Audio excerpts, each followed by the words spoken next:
topish tutishi o'rtacha bo'lgan oila, farzandlari bilan ovora bo'lgan, ularning tarbiyasi, ularning kirini yuvgan, katta bir joyni tozalagan bir odam qiynalib turib Instagramga bitta kirsa deb bittasi hali dengizlarning bo'yida hali kokteyl, mevalar bilan sevgan yori bilan yugurib yurgan videolarni ko'rsatsa, to'g'ri bir safar ta'sir qilmas, ikki safar ta'sir qilmas, oxiri odam manda qachon degan narsa paydo bo'lib qoladi deb men aytmoqchimki, mana shunaqa opa-singillarimizga, bizani yaqin mana shu jigarli bir vatandoshlarimizga ishonmanglar.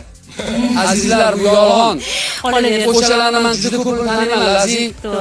Ular internetda baxtli.